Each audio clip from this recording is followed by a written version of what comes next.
같이 했죠. 유대인과 헬라인들에게 하나님께 대한 회개와 우리 주 예수 그리스도에 대한 믿음을 증거한 것이라. 바울이 전하는 메시지의 핵심도 회개와 믿음입니다. 회개하고 복음을 믿으라 라는 말을 바울이 구체적으로 표현했습니다. 하나님에 대한 회개와 우리 주 예수 그리스도에 대한 믿음을 증거했다. 이것이 그리스도가 전한 메시지의 핵심입니다. 그리고 사도행전을 읽어보면 사도들이 전한 메시지의 핵심이기도 했습니다. 베드로가 가로되 너희가 회개하여 각각 예수 그리스도의 이름으로 세례를 받고 죄사함을 얻으라. 회개하고 죄사함을 얻으라. 그리하면 성령을 선물로 받으리라. 너희가 회개하고 돌이켜 너희 죄 없이 함을 받으라. 그리하면 유쾌하게 되는 날이 주 앞에 이르를 것이라. 회개하고 복음을 믿으라. 이것이 바로 예수님이 전한 핵심적인 메시지, 그리고 사도들이 전한 핵심적인 메시지며 사도 바울이 전한 핵심적인 메시지입니다. 자, 회개 그리고 복음을 믿으라 그랬는데, 회개라는 단어를 원어 갖고 공부를 해보면 후회하다라는 단어를 쓰기도 하고 또 돌이키다라는 단어를 쓰기도 합니다. 따라서 회개의 의미는 후회하고 돌이키는 것, 이렇게 두 단어를 연결해서 이해해 볼 수도 있습니다. 우리는 다 양 같아서 그릇 행하여 각기 제 길로 갔거늘, 그러한 자신의 상태를 인식하는 겁니다. 하나님과 상관없이 살아온 내 삶에 대해서 가슴 아파하고 돌이키는 거예요. 그게 회개입니다. 내가 아비일진데 너희가 나를 공경하며 어디 있느냐? 내가 주인일진데 너희가 나를 두려워하며 어디 있느냐? 우리는 하나님이 없는 것처럼 그렇게 인생을 살아왔습니다. 하나님의 존재를 혹 인정했다 하더라도 실제 내 삶 속에 하나님이 없는 것처럼 그렇게 인생을 살아왔습니다. 그것이 잘못됐다는 걸 하나님 앞에 인정하고 그리고 돌이키는 겁니다. 그것이 회개입니다. 하늘이여 들으라, 땅이여 귀를 기울이라. 내가 자식을 양육하였거늘 그들이 나를 거역하였도다. 그러한 나의 삶을 발견하고 하나님 앞에 돌이키는 것, 그것이 회개하는 것입니다.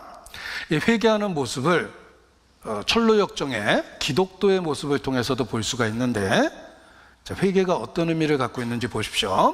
이 철로역정의 첫 장면입니다. 이 사람은 손에 성경을 들고 자신의 죄를 인식하기 시작합니다. 읽으면 읽을수록 죄가 점점 많아지는 것 같은 경험을 하게 됩니다. 그리고 심판이 있다는 걸 알고 두려워 떱니다. 성경을 통해 하나님 앞에서 죄와 심판에 대한 깨달음을 갖습니다.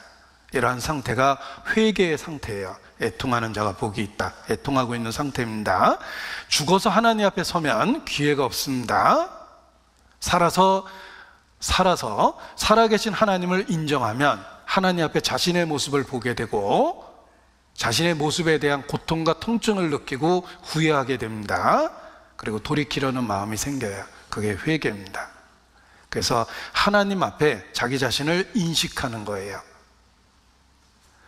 하나님은 빛인데 인간은 어둠에 속해 있고, 하나님은 의로운데 인간은 더럽고, 하나님은 거룩한데 인간은 정욕적이며, 하나님은 생명이 있는데 인간은 영적으로 죽어 있고, 내 삶의 행동 속에 말 속에 사망의 악취가 가득합니다. 하나님은 진리 하나님인데 우리는 분리하면 거짓말을 하고 상황이 주어지면 거짓말이 반복돼요. 이게 하나님 앞에 나의 모습입니다. 이러한 자신의 모습을 발견하고 죄에 대한 통증을 느끼는 거예요. 대저 우리의 허물이 주의 앞에 심히 많으며 주의 앞에 우리의 죄가 우리를 쳐서 증가하오니 이는 우리의 허물이 우리와 함께 있음이라. 우리의 죄악을 우리가 아나이다 라고 인정하고 죄에 대한 고통을 느낍니다. 우리라는 대중 속에 숨는 게 아니라 하나님 앞에 자신의 모습을 보는 거예요. 나의 죄악을 내가 아나이다. 성경이 말하는 죄는 마음속으로 지은 것, 부지중에 지은 것, 하지 말라는 걸 한 것, 해야 된다고 한 걸 안 한 것, 선을 행할 줄 알고도 하지 않은 것, 선을 행하는 중에도 악을 갖고 있었던 위선을 행한 것, 이런 것들이 죄입니다. 이러한 엄격한 죄의 기준을 보면 우리 죄들이 하나하나 드러납니다. 건강하다고 자부했지만 정밀한 검사를 통해서 그의 병약한 죄, 치명적인 그 병들이 드러나는 것처럼 우리의 증상, 병의 그런 그 치명적인 것들이 드러나기 시작하는 겁니다. 이 구원은 그러한 죄에 대한 깨달음을 갖고 그 죄를 해결하는 것, 이것이 구원입니다. 그래서 철로역정의 모습 속에 십자가를 통해 죄짐이 벗겨지며 이 떼굴떼굴 굴러가서 무덤으로 쑥 굴러갑니다. 그리스도의 죽음 속에서 우리 죄가 해결되는 모습을 보여주는 것입니다. 우리가 죄책감을 심하게 느끼면 정말 죽고 싶습니다. 가룟 유다만 밧줄을 목에 건 게 아니라 정말 나의 존재 자체를 없애버리고 싶은 그런 충동을 받을 때가 있는데, 그때 십자가가 보입니다. 정말 죽어야 된다고 생각했던 내 죄를 보았을 때 그리스도가 왜 저렇게 처절하게 죽어갔는지 비로소 깨닫게 돼요. 그전에는 좀 오버하셨다 이런 식의 생각이 들었어요. 뭐 내가 그렇게 나쁜 놈은 아닌데 뭘 저렇게 처절하게 끔찍하게 죽어갈까, 어떻게 하나님이 끝까지 그리스도를 저버릴 수 있을까, 이렇게 생각했는데 내 죄가 정말 심각하게 느껴지고 마땅히 죽어야 될 죄라고 생각했을 때 그리스도의 죽음이 이해가 갑니다. 죽어야 될 내 죄 때문에 죽었다면 저렇게 죽어야 돼야 되는 거구나. 하나님이 끝까지 얼굴을 돌릴 수밖에 없었겠다. 어째 나를 버리시나이까. 버림받아야 될 죄를 내가 갖고 있구나. 그리스도의 죽음 속에서 비로소 자기 죄를 결과를 보게 되고 그리스도가 나 때문에 죽으셨다는 걸 알게 됩니다. 그러면서 그 엄청난 죄책으로부터 해방되는 거예요. 자, 존 버년이 철로역정이라는 글을 썼습니다. 이 철로역정의 내용이 딱 그렇게 돼 있어요. 여러 과정을 거쳐서 천성에 들어가게 되는데 첫 번째 발견은 죄에 대한 깨달음, 심판에 대한 두려움이에요. 그래서 회개하게 되는 거예요. 후회한다고 그랬죠? 돌아선다고 그랬죠? 회개입니다. 바로 기독교의 모습이 그러했습니다. 죄를 발견하고 돌이킨 거예요. 죄에 대한 거룩한 두려움을 느낀 겁니다. 철로역정에서 믿음의 간증 속에서도 나와요. 믿음이라는 캐릭터가 나오죠. 방탕한 여자에게 유혹을 당하는 경험을 통해 죄의 각성을 경험하고 죄를 부끄러워하게 된다. 실제로 유혹을 당해서 죄를 짓는 사람도 있습니다. 우리 인생이 망가지게 돼 있어요.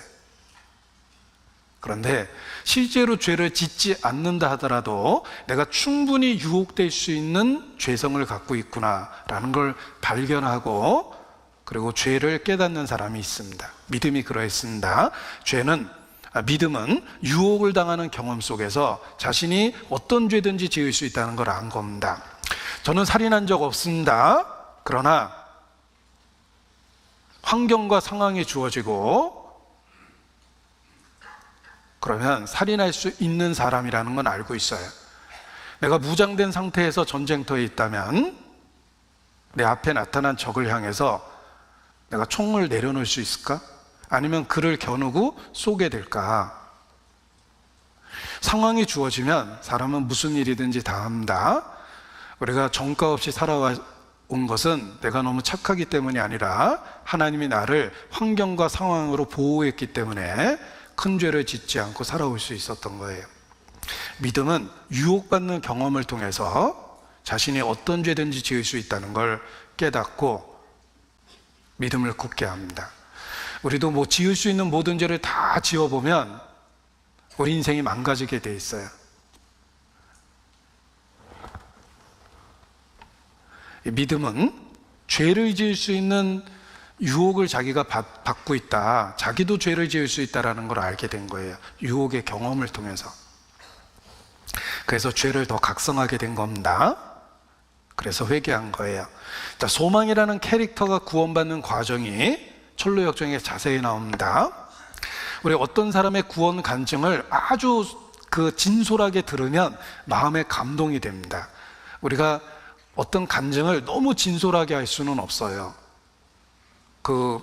살아온 삶을 너무 구체적으로 얘기하면 민망하고 부끄럽고 공개적으로 하지 못할 이야기가 너무 많습니다. 그런데 이 철로역정의 소망이라는 캐릭터를 보면 정말 진솔한 간증이 나와요. 어떤 의미에서는 존 버년이 자기가 겪은 이야기를 소망이라는 캐릭터를 통해서 이야기한 것입니다. 그 소망이 회개하고 믿음을 갖는 과정을 한번 쭉 묘사를 해봤습니다. 마법의 땅을 지나며 졸음의 유혹을 피하기 위해 크리스천은 소망이 어떻게 구원받게 되었는지를 대화를 합니다. 크리스천과 소망은 마술의 땅에 도착했습니다. 참을 수 없을 만큼 졸음이 쏟아집니다. 여기서 잠들면 깨어나지 못합니다. 목자들도 우리에게 자지 말고 깨어 있어라고 이렇게 이르지 않았습니까? 연약한 나를 깨우쳐줘서 정말 고맙습니다. 이게 이제 믿음과 소망의 대화입니다. 자, 우리 졸음이 계속 쏟아질 테니까 정신이 번쩍 날 이야기를 합시다. 그거 참 좋은 생각입니다. 당신은 왜 순례자가 되기로 결심했나요? 당신의 간증을 듣고 싶습니다. 졸음을 쫓기 위해서. 그리고 이제 소망의 간증이 시작됩니다. 나는 허영의 시장에 있는 물건들에 큰 관심을 갖고 살았습니다. 거기 있는 번쩍이는 물건들을 좋아하고 명품 쇼핑하는 재미로 살았다, 이런 뜻입니다. 향락의 장소 허영의 시장에 살면서 어떤 계기로 순례의 길에 나서게 되었습니까? 그 모든 일의 마지막에 사망이 기다리고 있다는 걸 깨닫게 된 거죠. 하나님의 무시무시한 진노가 불순종의 모든 아들들에게 임하게 된다는 것을 알게 되었습니다. 그래서 회심의 과정의 첫 번째는 하나님의 말씀을 통해서 죄를 깨닫는 것이다. 그리고 이것을 해결하기 위해서 성경이 요구하는 기도, 말씀, 읽기, 예배, 참여, 공동체에서의 봉사와 섬김 등을 시작한다. 그러나 이런 것들을 통해서 죄책을 벗어버리려고 하지만, 노력해보지만 죄에 대한 고통은 사라지지 않는다. 이 소망이 똑같은 경험을 한 겁니다. 둘째로, 죄를 고치기 위해 자신의 노력에도 불구하고 반복되는 실패를 통해서 인간 스스로 어떤 행위로도 결코 구원받을 수 없다는 것을 인정하고 더욱더 낮아지고 겸손해진다.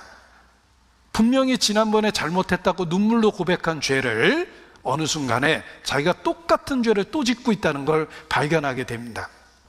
이게 두 번째 경험이에요. 점차 자신의 의로운 행위로 결코 구원받을 수 없다는 사실을 깨닫게 된다. 그리스도에 의해서 의롭다 여기심을 받을 수 있다는 것을 듣고 배우기도 하지만 잘 이해하지는 못한다. 그럼에도 여전히 종교적인 노력을 계속하지만 어떤 영적 현상도 일어나지 않는다. 아무런 변화가 없는 상태에서 듣고 믿으려는 그런 노력이 시작되는 겁니다. 그때 소망이 말하기를, 주여, 저는 죄인입니다. 예수 그리스도를 통해 제 영혼을 구원하시어 당신의 은혜를 찬송하게 하소서 하고 기도하고 또 기도했습니다. 그렇게 기도했더니 하나님께서 그분의 아들을 보여주시던가요? 아닙니다. 그렇게 기도해도 보여주지 않으셨습니다. 바로 확신이 든 건 아니라는 것입니다. 그래서 기도를 그만둘까 하는 생각은 들지 않았습니까? 당연히 그런 생각이 들었지만 그래도 그리스도 없이는 그 어떤 것도 날 구원할 수 없다는 생각에 보여주실 때까지 계속 기도했습니다. 그래도 예수 믿는 거 외에는 답이 없는데 하면서 계속 믿은 겁니다. 그때 마음이 이런 마음일 거라고 생각합니다. 빈손 들고 나아가 십자가를 붙드네. 의가 없는 자라도 도와주심 바라고 생명샘에 나가니 마음을 씻어 주소서. 계속 십자가를 붙들고 의지합니다. 구원받기를 부르짖으며 기도해야 합니다. 비록 응답이 더딜지라도 두드리면 열어주신다는 약속을 붙잡고 열릴 때까지 구해야 합니다. 이 조언입니다.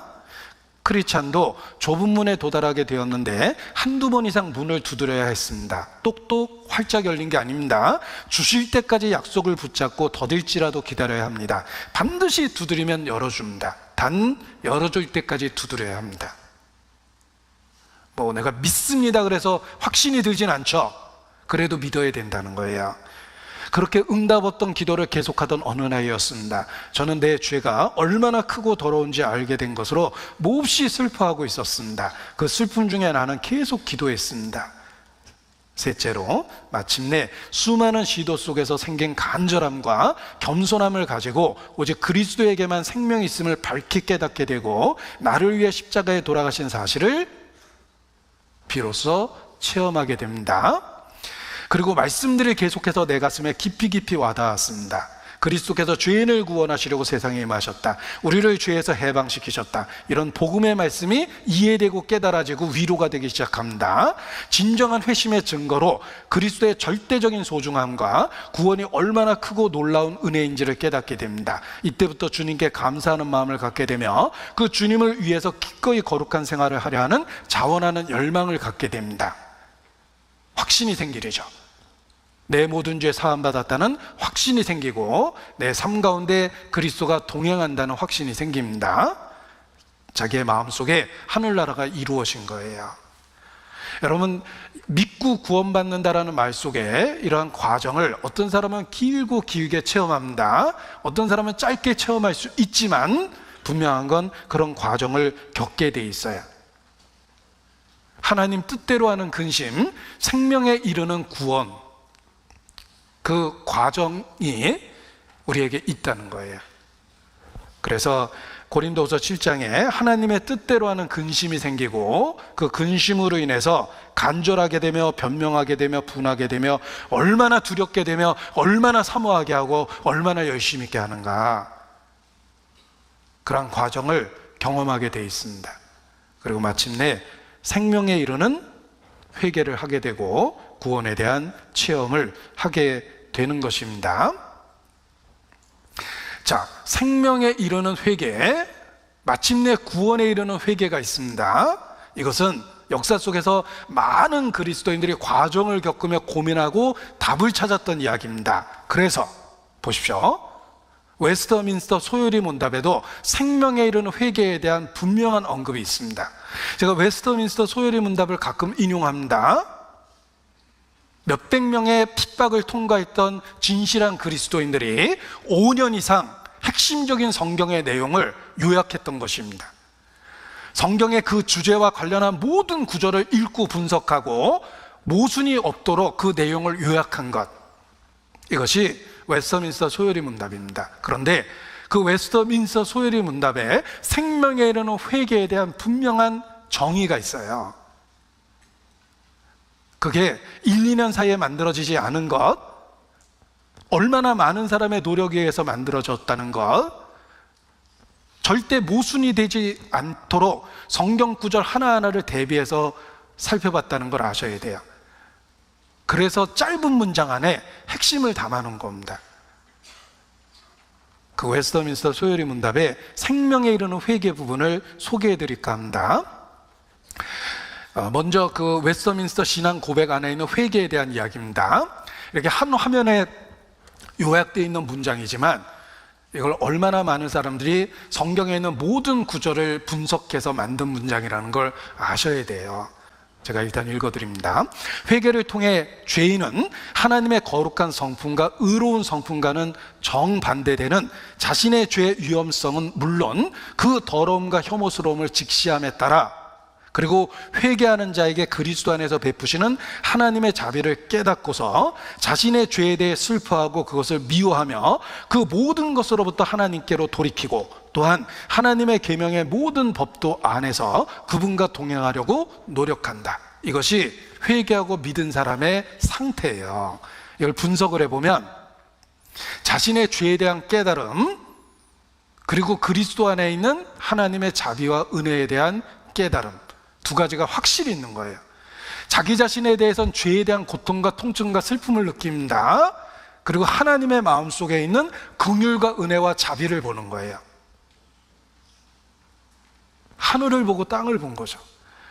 처절하게 지옥까지 떨어지는 죄를 보고 그럼에도 불구하고 인간을 구원하시려는 하나님의 자비를 함께 보니까 돌이키고 믿게 되는 거예요. 그것이 생명에 이르는 회개입니다. 그래서 하나님의 거룩한 성품과 의로운 성품과 정반대되는 자신의 죄를 깨닫는다는 거예요. 그것만 깨닫는 게 아니죠. 회개하는 자에게 자비를 베푸는 하나님의 긍휼을 깨달아요. 그래서 죄를 깨닫고 하나님께 돌이키게 된다. 아까 회개에는 후회와 돌이킴이라는 두 단어가 들어있다고 그랬죠. 슬퍼하고 미워하고 그리고 돌이켜요. 이게 구원 얻는 상태입니다. 보십시오. 웨스터민스터 소요리 문답에 제87문입니다. 생명에 이르는 회개는 무엇인가요? 딱 질문으로 나와 있죠. 생명에 이르는 회개는 무엇인가요? 성경에 있는 많은 구절들을 요약한 내용입니다. 생명에 이르는 회개는 곧 구원 얻는 은혜인데, 이로 말미암아 죄인이 자기의 죄를 참되게 느낍니다. 또한 그리스도 안에서 하나님의 긍휼하심을 깨달아 자기의 죄를 슬퍼하고 미워합니다. 그리고 죄에서 떠나 하나님께로 돌아서며 새롭게 순종하기로 굳게 결심하고 지속적으로 힘써 순종하는 것입니다. 이것이 생명에 이르는 회개입니다. 자, 이건 영어를 번역한 거기 때문에 제가 더 쉽게 된 번역을 찾아보다가 다른 번역입니다. 생명에 이르는 회개는 구원의 은혜이고, 이로써 죄인이 자기의 죄를 바로 알고 그리스도 안에 있는 하나님의 자비를 깨달아 자기 죄를 슬퍼하고 미워하고 그 죄에서 떠나 하나님께로 돌아가고 굳은 결심과 노력으로 새롭게 순종하는 것입니다. 이것이 생명에 이르는 회개에 대한 성경적인 요약입니다. 회개하고 복음을 믿으라. 자, 성경의 회개에 대한 의미를 이렇게 또 정리를 해봤습니다. 보세요. 회개의 첫 번째 의미는 인생에 단 한 번 방향 전환에 대한 의미이다. 하나님을 등지고 살다가 하나님을 향해서 돌이키는 겁니다. 방향 전환의 의미가 일생에 단 한 번 하는 회개이며, 그리고 또 삶 속에서 반복적으로 하는 회개가 있다 해요. 자, 회개의 첫 번째 의미는 생애 방향 전환, 단 한 번 하나님께 돌이키는 것. 그리고 이제 이걸 구체적으로 설명한 겁니다. 가나라는 뜻이. 회개의 두 번째 의미는 자백을 통해서 평생 반복적으로 하는 것이다. 회개에는 두 가지 의미가 있다는 거예요. 근본적으로 복음을 받아들이고 하나님께 돌이키는 방향 전환이 있고, 그리고 삶 속에서 자신의 죄를 슬퍼하고 자신의 죄로부터 돌이키려는 결단을 하고 하나님의 도움을 구하며 변화되려는 노력을 하는 것, 이것이 반복되는 두 번째 회개의 의미라는 것입니다. 우리가 늘 듣는 이야기지만 명확하게 정리해 본 겁니다. 자, 그런데 모든 그리스도인이 갖고 있는 또 하나의 의문이 있습니다. 성경은 회개하고 복음을 믿으라 라고 말하는데, 문제는 내 자신이 구원에 이르도록 충분히 완전하게 올바로 진심으로 진정으로 회개하였는가? 이것이 문제입니다. 자, 회개하고 복음을 믿으라고 하셨는데 나는 믿습니다. 문제는 나의 회개가 정말 구원과 생명에 이르도록 충분하고 완전하고 진심으로 진정으로 회개했는가? 이런 의문을 가져요. 그래서 구원받은 사람에게도 당신의 회개가 진심으로 진정으로 충분하고 완전하게 회개했습니까? 이렇게 강조하면 멈칫합니다. 진정으로 진심으로 회개하셨습니까? 생명에 이르도록 당신의 회개가 완전하고 충분하십니까? 이렇게 되물어 보면 어느 누구든지 멈칫할 수밖에 없어요. 사도 베드로하고 상담한다고 생각해 보죠. 당신의 회개가 진심으로 진정으로 회개한 것이 맞습니까? 당신은 대놓고 예수님을 3번이나 부인했습니다. 그런 회개가 진심이라고 생각하십니까? 물론 그 후에 변화되었지만 변화된 이후의 삶을 생각해 보십시오. 그 비슷한 일이 당신의 삶 속에 없었습니까? 당신이 형제들 앞에서 외식했다고 바울도 책망했는데, 그러한 당신이 충분히 완전하게 진심으로 진정하게 회개했다고 생각하십니까? 당신의 회개가 거짓일 수도 있습니다. 사도 베드로조차도 그렇게 몰아가서 구원의 의심을 만들게 할 수도 있다는 거예요. 어떻게 생각하십니까? 자기 자신에게 되물어 보십시오. 내가 정말 생명에 이르도록 구원에 이르도록 충분하고 완전하게 진실되게 진정으로 그렇게 회개했습니까? 성경이라는 완전한 기준을 갖고 보면 우리는 금방 나의 회개와 회심에 문제가 있다는 걸 알게 됩니다. 나는 여전히 죄성을 갖고 유혹을 받고 있으며 내가 살고 있는 이 세상은 나를 흔들어 놓을 정도로 때로 강렬하게 나를 유혹하기도 하며 사탄은 우는 사자처럼 끈질기게 나에게 달라붙고 으르렁거립니다. 정말 그러한 연약한 내가 충분하고 완전하게 진실되고 진정되게 회개했다고 생각하십니까? 마르틴 루터 사제였습니다. 그가 왜 구원의 의심에 오랫동안 시달렸는가? 제가 지금 했던 질문을 똑같이 했던 거예요. 자신의 회개가 충분하고 완전하다는 확신이 없었어요. 루터는 자기가 충분하게 회개한 것 같지 않았어요. 말씀을 읽는 그 순간, 아니 주님을 위해서 금식하는 순간에도 자기는 유혹에 시달렸어요. 이러한 내가 정말 완전하고 진실되게 회개했을까? 거의 돌아버릴 정도로 고민을 하고 고통을 받기 시작합니다. 내가 정말 생명에 이르는 회개를 했을까?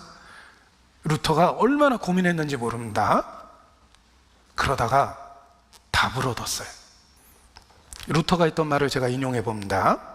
종교개혁자 루터도 거듭나기 전에 자신이 충분히 회개한 것 같지 않아서 고민하고 고통을 받았습니다. 결국 믿음으로 답을 얻은 루터는 모든 구도자에게 이같이 조언합니다. 루터가 했던 말입니다.